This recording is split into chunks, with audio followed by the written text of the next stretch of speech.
इस वीडियो में समझेंगे कक्षा 10 के अध्याय 13 टॉपिक है विद्युत धारा के चुंबकीय प्रभाव। इसका फुल कॉन्सेप्ट पढ़ेंगे। स्टेट बोर्ड में जितना सिलेबस है एक एक करके कवर करेंगे। तो चलिए शुरू करते हैं।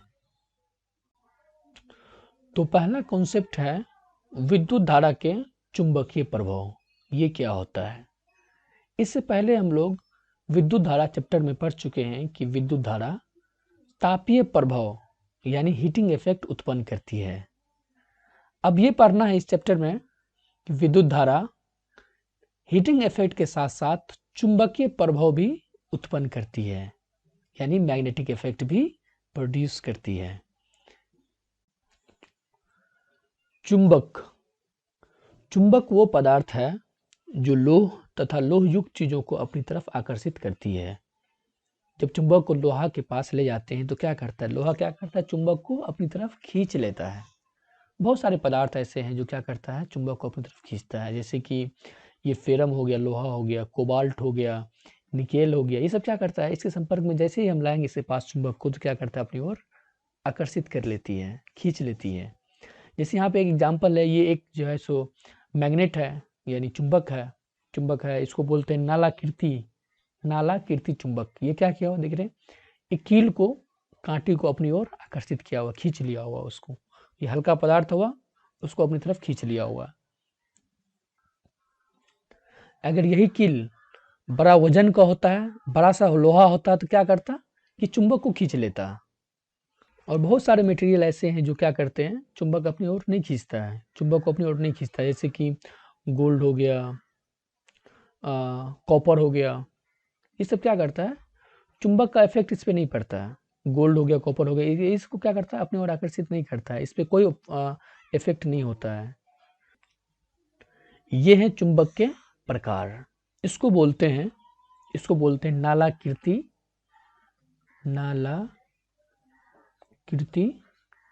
चुंबक। इसको बोलते हैं चकती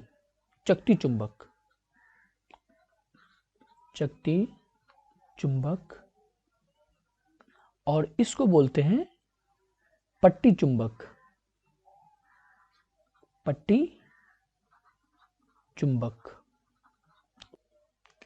इसको इंग्लिश में बोलते हैं हॉर्सशू मैग्नेट, इसको बोलते हैं डिस्क मैग्नेट, और इसको बोलते हैं बाड़ मैग्नेट।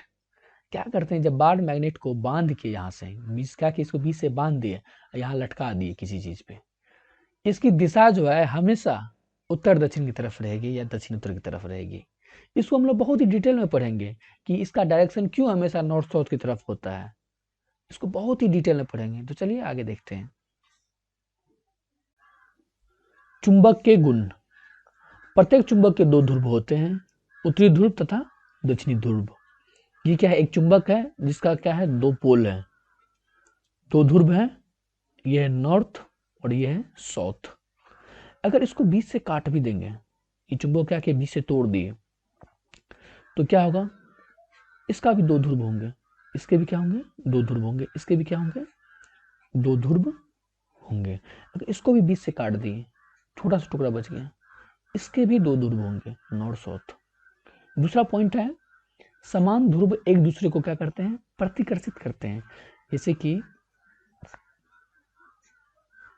ये है नॉर्थ साउथ, और इसके सामने में, अगर इसके सामने में साउथ और ये हो गया नॉर्थ, ये साउथ सामने में टकरा गया तो क्या करेगा? एक दूसरे को क्या कर देगा? प्रतिकर्षित कर देगा, रिपेल कर देगा। एक दूसरे को क्या करेगा? रिपेल कर देगा। और तीसरा पॉइंट है असमान ध्रुव एक दूसरे को क्या करते हैं? आकर्षित करते हैं। असमान ध्रुव एक दूसरे को क्या करते हैं? आकर्षित करते हैं। इसको देखते हैं। ये है नॉर्थ, ये है साउथ, और ये हो गया फिर नॉर्थ, और ये हो गया साउथ। इसके सामने देखिए, ये देखिए और ये देखिए, ये दोनों अपोजिट है, ये एस है और ये एन है। तो क्या है? ये असमान ध्रुव है। असमान ध्रुव एक दूसरे को क्या करता है? ये एक दूसरे को क्या करेगा? आकर्षित करेगा, अपनी ओर खींचेगा, आकर्षित करेगा, यानी अट्रैक्ट करेगा। ये था तीसरा पॉइंट। स्वतंत्र रूप से लटकी हुई चुंबक लगभग उत्तर दक्षिण की दिशा में रुकती है। उत्तरी ध्रुव उत्तर दिशा की ओर संकेत करते हैं। लटकी हुई क्या होता है? लटकी हुई चुंबक लगभग उत्तर दक्षिण की दिशा में रुकती है। उत्तरी ध्रुव उत्तर की दिशा की ओर संकेत करते हैं। यही था इसका फोर्थ पॉइंट। चुंबकीय क्षेत्र, मैग्नेटिक फील्ड। चुंबक के चारों ओर का वह क्षेत्र जिसमें चुंबक के बल का संसूचन किया जाता है। ये चुंबक है, इसके ध्रुव है नॉर्थ पोल, साउथ पोल। इसके जो बाहर जो दिख रहा है ये लाइन जो दिख रहा है ये इमेजिनरी लाइन है, जिसको क्या कर सकते हैं, सिर्फ महसूस कर सकते हैं, इसको देख नहीं सकते हैं। इसको क्या कर सकते हैं, सिर्फ महसूस कर सकते हैं। और ये जो डायरेक्शन दिख रहा है ये है डायरेक्शन ऑफ मैग्नेटिक फील्ड, यानी चुंबकीय क्षेत्र का क्या है, ये दिशा है। ये क्या होता है, हमेशा नॉर्थ पोल से निकलता है। ये कहाँ है, हमेशा क्या होता है, नॉर्थ पोल से निकलता है। देखिए नॉर्थ पोल से निकला और क्या हुआ, फिर साउथ पोल आ गया। ये नॉर्थ से निकला और फिर साउथ पे आ गया। लेकिन यहाँ जब साउथ से नॉर्थ जाता है तो ये अंदर होके जाता है, ये अंदर से आता है। ये साउथ से नॉर्थ, ये अंदर से ही आता है। नॉर्थ से साउथ क्या होता है, जाता है, नॉर्थ से निकल के साउथ पे जाता है। जब साउथ से नॉर्थ रिटर्न होता है तो ये अंदर होके ही रिटर्न होता है। इसको इस तरह से बोल सकते हैं कि इसका आउटसाइड, ये जो आउटसाइड है ये नॉर्थ से साउथ, और इनसाइड जो है साउथ से नॉर्थ, इसका डायरेक्शन होता है। इसका एसआई मात्रक टेस्ला होता है। चुंबकीय क्षेत्र में परिमाण व राशि दोनों होते हैं। चुंबकीय क्षेत्र में परिमाण और राशि दोनों होते हैं। चुंबकीय क्षेत्र को दिक्सूचक की सहायता से समझाया जा सकता है। चुंबकीय यानी मैग्नेटिक फील्ड को हम लोग दिक्सूचक यानी कंपास से, ये कंपास है, कंपास के सहारा से हम लोग क्या कर सकते हैं, समझ सकते हैं। अगर इसको मैग्नेटिक फील्ड के मतलब चुंबक के पास ले जाएंगे तो इसका डायरेक्शन ये बताने लगेगा। दिक्सूचक की सुई, ये जो सुई है दिक्सूचक की, कंपास की जो ये सुई है, क्या है, ये सुई है, ये स्वतंत्र लटकी हुई एक छड़ चुंबक होती है। ये भी एक चुंबक होती है, छड़ चुंबक होती है। ये भी क्या है, एक चुंबक है, छड़ चुंबक है। चुंबकीय क्षेत्र रेखाओं के गुण, मैग्नेटिक फील्ड लाइन। क्षेत्रीय रेखाएं उत्तरी ध्रुव से प्रकट होती है तथा दक्षिणी ध्रुव पर विलीन हो जाती है। क्षेत्रीय रेखाएं उत्तरी ध्रुव से प्रकट होती है तथा दक्षिणी ध्रुव पर विलीन हो जाती है। इसको एक एग्जाम्पल से समझते हैं। ये चुंबक है, नॉर्थ पोल और साउथ पोल। ये क्या हो रहा है कि ये उत्तरी ध्रुव से प्रकट होती है, यहाँ से क्या होता है, नॉर्थ पोल से ये निकलता है, और साउथ पोल क्या होता है, विलीन हो जाती है, यानी गायब हो जाती है। नॉर्थ पोल से निकलती है और साउथ पोल पे विलीन हो जाती है। इसका डायरेक्शन ये है। ये विलीन इसलिए हो जाती है कि इसके अंदर हमको दिखाई नहीं पड़ता है। ये साउथ पोल से नॉर्थ पोल जा रहा है लेकिन हमको दिखाई नहीं दे रहा है, इसलिए क्या बोलते हैं, इसको विलीन हो जाती है। ये नॉर्थ पोल से निकलती है और साउथ पोल जाती है। फिर यह क्या होता है, साउथ से अंदर में क्या होता है, साउथ से नॉर्थ की तरफ आ रहा है। क्षेत्र रेखाएं बंद वक्र होती है। प्रबल चुंबकीय क्षेत्र में रेखाएं अपेक्षाकृत अधिक निकट होती है। प्रबल चुंबकीय क्षेत्र में रेखाएं अपेक्षाकृत अधिक निकट होती है। दो रेखाएं कहीं भी एक दूसरे को प्रतिच्छेद नहीं करती है, क्योंकि यदि वो प्रतिच्छेद करती है, इसका अर्थ है कि एक बिंदु पर दो दिशाएं, जो क्या है, संभव नहीं है। एक बिंदु पर दो दिशाएं कभी संभव नहीं है। हैंस क्रिश्चियन ओस्टेड वह पहला व्यक्ति था जिसने पता लगाया था कि विद्युत धारा चुंबकीय क्षेत्र उत्पन्न करती है। यही वो साइंटिस्ट था जिसने पता लगाया था कि इलेक्ट्रिक करंट क्या करता है, मैग्नेटिक फील्ड जनरेट करती है, यानी विद्युत धारा चुंबकीय क्षेत्र उत्पन्न करती है। दक्षिण यानी दायां, हस्त अंगुष्ठ नियम यानी राइट हैंड थंब रूल, इसको लिख देते हैं, राइट हैंड थंब रूल। इसको क्या होता है, डायग्राम से समझते हैं, ये फिगर से समझते हैं।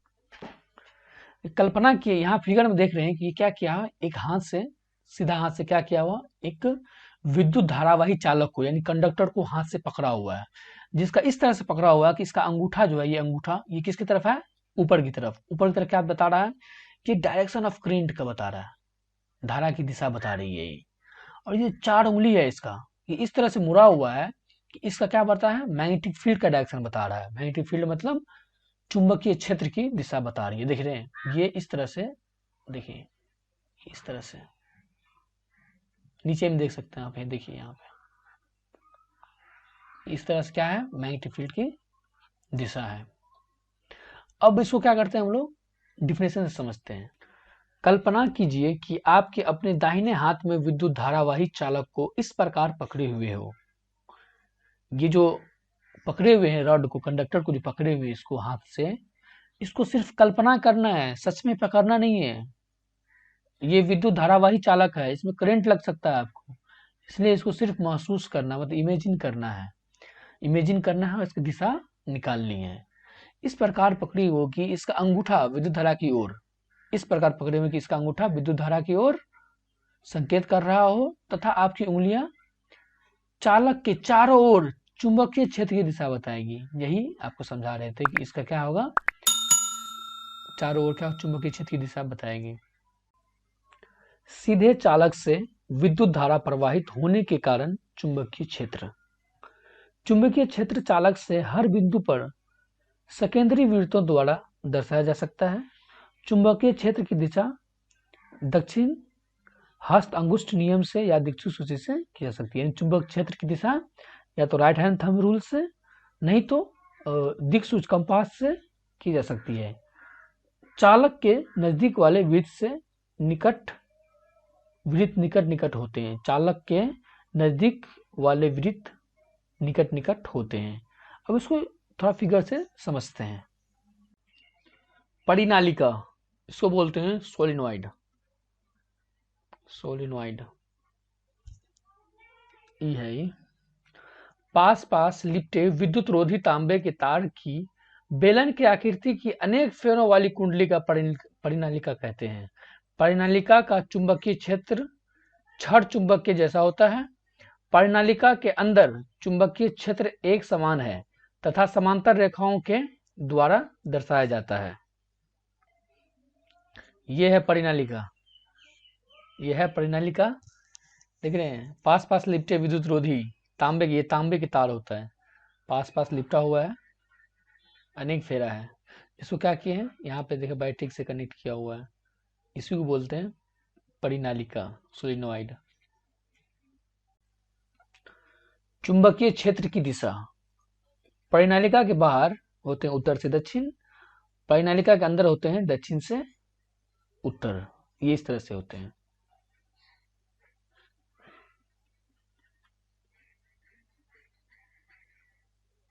ये परिनालिका है, इसके बाहर कहाँ पे है, ये नॉर्थ से साउथ, और ये अंदर होते हैं, अंदर इस तरह से होते हैं, अंदर अंदर इस तरह से, साउथ से दक्षिण से उत्तर। परिनालिका का उपयोग किसी चुंबकीय पदार्थ जैसे नरम लोहे को चुंबक बनाने में किया जाता है। परिनालिका का उपयोग, इस बात को अच्छे से लिख लीजिए, परिनालिका का उपयोग किसी चुंबकीय पदार्थ जैसे नरम लोहे को चुंबक बनाने में किया जाता है। विद्युत चुंबक और अस्थायी चुंबक। विद्युत चुंबक देखते हैं, यह अस्थायी चुंबक होता है अतः आसानी से चुंबकत्व समाप्त हो सकता है। दूसरा पॉइंट है इसका, इसकी शक्ति बदली जा सकती है, ध्रुवीयता बदली जा सकती है, प्रायः अधिक शक्तिशाली होते हैं। ये विद्युत चुंबक क्या होते हैं, अधिक शक्तिशाली होते हैं। अब अस्थायी चुंबक देखते हैं, ये आसानी से चुंबकत्व समाप्त नहीं किया जा सकता है, शक्ति निश्चित होती है इसकी, अस्थायी चुंबक की शक्ति निश्चित होती है, ध्रुवीयता नहीं बदली जा सकती है, प्रायः कमजोर चुंबक होते हैं। ये क्या होते हैं, अस्थायी चुंबक क्या होते हैं, कमजोर चुंबक होते हैं। चुंबकीय क्षेत्र में किसी विद्युत धारावाही चालक पर बल। आंद्रे मेरी एम्पियर ने प्रस्तुत किया, ये एक साइंटिस्ट था, कि चुंबक भी किसी विद्युत धारावाही चालक पर परिमाण में समान परंतु दिशा में विपरीत बल आरोपित करती है। चुंबक भी किसी विद्युत धारावाही चालक पर परिमाण में समान परंतु दिशा में विपरीत बल आरोपित करती है। चालक में विस्थापन उस समय अधिकतम होता है जब विद्युत धारा की दिशा चुंबकीय क्षेत्र की दिशा के लंबवत होती है। विद्युत धारा की दिशा बदलने पर बल की दिशा भी बदल जाती है। फ्लेमिंग का वाम यानी बायां हस्त नियम, इसको इंग्लिश से बोलते हैं फ्लेमिंग लेफ्ट हैंड रूल। इसको डायग्राम से समझते हैं, फिगर से समझते हैं। अपने हाथ के तर्जनी को कुछ इस तरह बनाएं आप। 1 मिनट वीडियो पॉज करें और इसको अपने हाथ के हथेली को इस तरह बनाएं ताकि ये अंगूठा आपका ये फोर्स दे और ये वाला उंगली मैग्नेट और ये नीचे वाला जो है ये करंट। इसको इस तरह से दिखा सकते हैं। ये हो गया मैग्नेटिक फील्ड, चुंबकीय क्षेत्र। इसको इंग्लिश में लिखते हैं, थोड़ा आसानी होगा लिखने में। मैग्नेटिक फील्ड, आप लोग हिंदी में कर लीजिएगा इसको। ये नीचे वाला है करंट, करंट धारा। और ये जो है ये हो गया फोर्स। फोर्स बोलिए और मोशन बोलिए। ये इसकी डायग्राम है। आप खुद 1 मिनट वीडियो पॉज करके ट्राई कीजिए इसको। अब इसका क्या करते हैं, डिफिनीशन देखते हैं ये किस तरह से होते हैं। अपने हाथ की तर्जनी पर, अपने हाथ की तर्जनी मध्यमा तथा अंगूठे को इस प्रकार फैलाएं, इस प्रकार फैलाएं कि ये तीनों एक दूसरे पर परस्पर लंबवत हो। यदि तर्जनी चुंबकीय क्षेत्र की दिशा तथा मध्यमा चालक में प्रवाहित धारा की दिशा की ओर संकेत करती है तो अंगूठा चालक की गति की दिशा या बल की दिशा की ओर संकेत करेगा। यही फ्लेमिंग का वाम हस्त नियम है। इसको अच्छे से आप लोग नोट कर लीजिए। विद्युत मोटर, इसको बोलते हैं इलेक्ट्रिक मोटर। इलेक्ट्रिक मोटर, विद्युत मोटर एक ऐसी घिन्नन युक्ति है, रोटेटिंग डिवाइस है, जो विद्युत ऊर्जा को यांत्रिक ऊर्जा में रूपांतरित करती है। जो विद्युत ऊर्जा मतलब इलेक्ट्रिकल एनर्जी को मैकेनिकल एनर्जी में कन्वर्ट करती है। क्या करती है, ये इलेक्ट्रिकल एनर्जी को, 1 मिनट, इलेक्ट्रिकल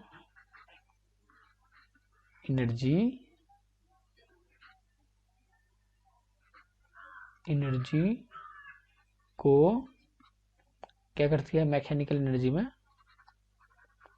मैकेनिकल एनर्जी में कन्वर्ट करता है। इलेक्ट्रिकल एनर्जी को मैकेनिकल एनर्जी में कन्वर्ट कर देता है।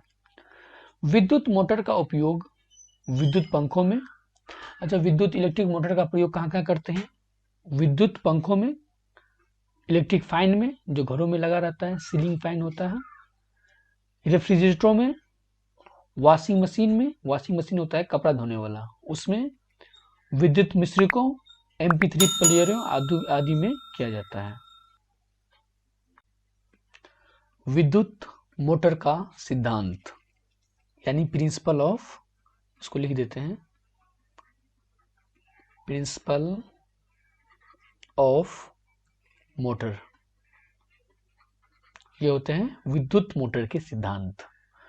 विद्युत मोटर विद्युत धारा के चुंबकीय प्रभाव का उपयोग करती है।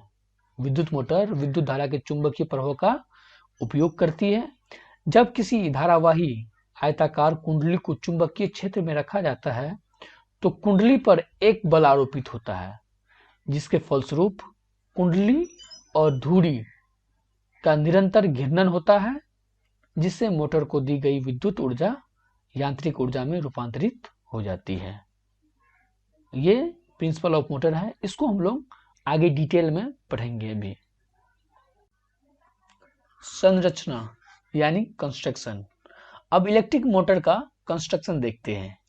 ये मैग्नेटिक है, मैग्नेट है, नॉर्थ पोल, ये साउथ पोल। अब पेन का कलर चेंज कर लिया।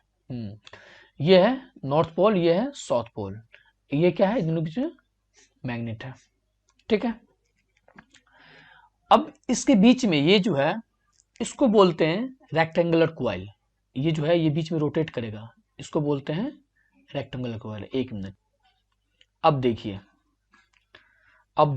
ये जो है ये है रेक्टेंगुलर कॉइल, इसको बोलते हैं, ये लिख देते हैं 1 मिनट, रेक्टेंगुलर कॉइल। ये हो गया। ये परमानेंट मैग्नेट है, इसको बोलते permanent magnet, permanent magnet. Magnet.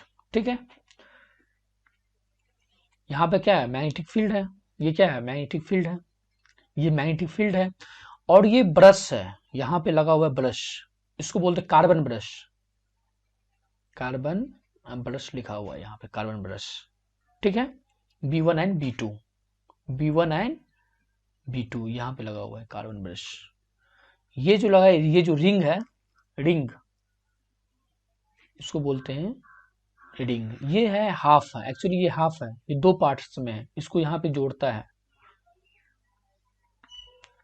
अब ये रोटेट कैसे करता है, ये रोटेट कैसे करता है, यहां से इस साइड से फ्लेमिंग राइट हैंड रूल लगाइए और यहां से लेफ्ट हैंड रूल, तो ये पता चलता है कि ये जो है ऊपर की तरफ फोर्स लगता है और ये नीचे की तरफ फोर्स लगता है। तो क्या होता है, ये ऊपर से नीचे आता है, यहाँ पे फोर्स लगता है, तो क्या होता है, ये रोटेट होना शुरू कर देता है। इसको और अच्छे से देखते हैं आगे वाला कॉन्सेप्ट में, आगे वाला डायग्राम से और अच्छे से समझते हैं। इस डायग्राम में और इस डायग्राम में देखिए, यही पिछले पिछले डायग्राम में जो समझाए थे वही है, इसको थोड़ा अच्छे से दिखाया गया है। ये मैग्नेट हो गया, इलेक्ट्रिक फील्ड लाइन हो गया, उसके बाद यहाँ से फोर्स लग रहा है, यहाँ से क्या हो रहा है, यही रोटेट करेगा, ये कंटिन्यूअसली रोटेट करते रह जाएगा। ये ब्रश हो गया, ये रिंग हो गया, यहाँ बैटरी कनेक्ट है, ये इस फिगर में देखिए यही रोटेट करता है, ये वाला पार्ट्स रोटेटिंग पार्ट्स है, ये यही है कंस्ट्रक्शन इसका। विद्युत जनित्र, इसको बोलते हैं इलेक्ट्रिक जनरेटर, इलेक्ट्रिक जनरेटर, इसको बोलते हैं इलेक्ट्रिक जनरेटर। विद्युत जनित्र द्वारा विद्युत ऊर्जा या विद्युत धारा का निर्माण किया जाता है। ये जनरेटर से क्या किया जाता है, विद्युत इलेक्ट्रिक एनर्जी या इलेक्ट्रिक करंट प्रोड्यूस किया जाता है, बनाया जाता है। विद्युत जनित्र में यांत्रिक ऊर्जा को विद्युत ऊर्जा में रूपांतरित किया जाता है। ये क्या किया जाता है, जनरेटर में क्या होता है कि मैकेनिकल एनर्जी को इलेक्ट्रिकल एनर्जी में कन्वर्ट करते हैं, यानी ये क्या हो गया, मैकेनिकल एनर्जी को इलेक्ट्रिकल एनर्जी में, ई में क्या करते हैं, कन्वर्ट करते हैं। और वही मोटर का बात करें तो मोटर में उल्टा होता है, इलेक्ट्रिक एनर्जी को मैकेनिकल एनर्जी में कन्वर्ट करता है, लेकिन इसमें क्या है, मैकेनिकल एनर्जी को इलेक्ट्रिकल एनर्जी में चेंज किया जाता है। फ्लेमिंग द चिन यानी दाया हस्त नियम, अपने दाहिने हाथ की तर्जनी, मध्यमा तथा अंगूठे को इस प्रकार फैलाइए कि तीनों एक दूसरे के लंबवत हो। यदि तर्जनी चुंबकीय क्षेत्र की दिशा तथा अंगूठा चालक की दिशा की गति की ओर संकेत करता है तो मध्यमा चालक में प्रेरित विद्युत धारा की दिशा दर्शाती है। ये इस तरह से आप अपने हथेली को, हाँ दाया हथेली को फैलाइए ताकि अंगूठा ऊपर, मध्यमा सीधा, और जो है ये वाला मिडिल फिंगर इस तरह से दिखाई दे। इसको दूसरा कलर से दिखाते हैं, एक मिनट, हाँ ठीक है। अब इस तरह से फैलाइए कि ये क्या दे, ये मूवमेंट ऑफ कंडक्टर यानी मोशन, मूवमेंट ऑफ कंडक्टर, ये हो गया मैग्नेटिक फील्ड, और ये हो गया करंट इंड्यूस्ड इन कंडक्टर। इसमें जो करंट होता है उसको करंट इंड्यूस बोलते हैं इन कंडक्टर। ठीक है, ये हो गया मेरा डायग्राम, देखते हैं, ये हो गया मोशन, ये हो गया field, electric field, magnetic field, और ये हो गया इंड्यूस करंट। यही है फ्लेमिंग दक्षिण दाया हस्त नियम। आप एक बार जो है ना, ये वीडियो पॉज करके अपने अंगूठे को, अपने हाथ को, तर्जनी को इस तरह से फैलाइए और फील करने की कोशिश कीजिए, इसको महसूस करने की कोशिश कीजिए, तब आपको जो है ज्यादा दिन तक याद रहेगा ये सब। ठीक है, यह नियम यानी फ्लेमिंग राइट हैंड रूल, इसको लिख देते, एक मिनट, इससे पता नहीं चलेगा, अब पता चलेगा। Fleming right hand rule, right hand rule, ठीक है। अब ये रूल जनित्र यानी जनरेटर की कार्य प्रणाली पर का सिद्धांत है। ठीक है, जनित्र यानी जनरेटर की कार्य प्रणाली का सिद्धांत है, प्रिंसिपल है। प्रेरित विद्युत धारा की दिशा ज्ञात करने के लिए काम आता है। ये किससे काम आता है? प्रेरित विद्युत धारा की दिशा ज्ञात करने के काम आता है। दिष्ट धारा यानी direct current, direct current, current इसको डीसी बोलते हैं, डीसी। जो विद्युत धारा अपनी दिशा परिवर्तित नहीं करती, जो इलेक्ट्रिक करंट क्या करता है, अपना जो है दिशा डायरेक्शन चेंज नहीं करता, उसको बोलते हैं दिष्ट धारा। दिष्ट धारा को संचित कर सकते हैं, दिष्ट धारा को संचित कर सकते हैं। सुदूर स्थानों पर प्रेषित करने में ऊर्जा का क्षय ज्यादा होता है। सुदूर स्थानों पर प्रेषित करने में ऊर्जा का क्षय ज्यादा होता है। इसका स्रोत है सेल, बैटरी, संग्राहक सेल। यही है डायरेक्ट करंट। घरेलू विद्युत परिपथ, घरेलू विद्युत परिपथ ये होता है डोमेस्टिक, घरेलू डोमेस्टिक इलेक्ट्रिक सर्किट, सर्किट इसको डोमेस्टिक वायरिंग भी बोलते हैं, इसको डोमेस्टिक वायरिंग भी बोलते हैं। डोमेस्टिक वायरिंग जो हम लोग घरों में वायरिंग करते हैं वही है। 3 प्रकार की तारें प्रयोग में लाई जाती है। एक तो होता है लाल, काला और हरा। ठीक है, तो जो लाल तार होते हैं उसको बोलते हैं विद्युन्मय, विद्युन्मय तार, जिसको धनात्मक तार बोलते हैं यानी पॉजिटिव चार्ज। ठीक है, ये लाल होते हैं, ये पॉजिटिव क्या होता है, लाल होता है। ठीक है, और ये काला जो रहता है वो उदासीन तार बोलते हैं उसको, उदासीन तार, वो तो निगेटिव होता है, ऋणात्मक होता है, वो होता है यानी निगेटिव, ऋणात्मक होता है। ठीक है, और एक और होता है भूसंपर्क तार, अर्थिंग बोलते हैं उसको, वो हरा रंग का होता है, हरा विद्युत रोधित आवरण होता है, वो होता है अर्थिंग होता है। ठीक है, भारत में विद्युन्मय तार तथा उदासीन तार मतलब पॉजिटिव और नेगेटिव तार के बीच 220 वोल्टेज का विभवांतर होता है। ठीक है, हम लोग घर पे जो ट्रांसफार्मर के बाद जो करंट आता है उसमें 220 वोल्ट का विभवांतर होता है। भूसंपर्क तार ये होता है ग्राउंडेड वायर, इसको बोलते हैं ग्राउंडेड वायर, और इसको बोलते हैं अर्थिंग भी बोलते हैं इसको, अर्थिंग। ठीक है, यदि साधित्र के धात्विक आवरण से विद्युत धारा का क्षरण होता है तो यह हमें विद्युत आघात से बचाता है। यह धारा के क्षरण के समय अल्प प्रतिरोध पथ प्रदान करता है। ये था भूसंपर्क तार, अर्थिंग। और है लघु पतन यानी शॉर्ट सर्किट, लघु पतन यानी शॉर्ट सर्किट, जब अकस्मात विद्युन्मय तार व उदासीन तार दोनों सीधे संपर्क में आते हैं। क्या होता है, ये लाल तार, ठीक है, ये लाल तार हो गया और ये हो गया काला। ठीक है, यानी पॉजिटिव और निगेटिव, ये दोनों तार जब आपस में क्या होते हैं, टकरा जाते हैं, साथ में टकरा जाते हैं, तब क्या होता है, साथ में मिलते हैं तो क्या होता है, तब जाके होता है शॉर्ट सर्किट। ठीक है, जिससे क्या होता है कि परिपथ में प्रतिरोध कम हो जाता है, अति भारण हो जाता है, ओवरलोडिंग हो जाता है। यही था लघु पतन, शॉर्ट सर्किट, और ये था भूसंपर्क तार यानी ग्राउंडेड वायर। अति भारण यानी ओवरलोडिंग, ओवरलोडिंग ये कब होता है, जब विद्युत तार की क्षमता से ज्यादा विद्युत धारा खींची जाती है तो यह अभिभारण नहीं, अति भारण यहाँ पे होगा, सॉरी यहाँ पे लिखिएगा अति भारण, अति भारण पैदा करता है। जब विद्युत इलेक्ट्रिक वायर की क्षमता से ज्यादा अगर विद्युत खींचने की कोशिश करिएगा तब हो जाता है ओवरलोडिंग हो जाता है। अति भारण के कारण क्या कारण है? आपूर्ति वोल्टा में दुर्घटनावश होने वाली वृद्धि। कभी कभी क्या करता है, घरों में अचानक सा वोल्टेज बढ़ जाता है, उसके कारण भी क्या होता है, अतिभारण का केस आता है, मतलब ओवरलोडिंग हो जाता है। एक ही सॉकेट में बहुत ही विद्युत साधितों को संयोजित करना, मतलब एक ही सॉकेट है, उसमें बहुत सारा यंत्र लगा, डिवाइस लगा दिए हैं, तो तब भी होता है ओवरलोडिंग।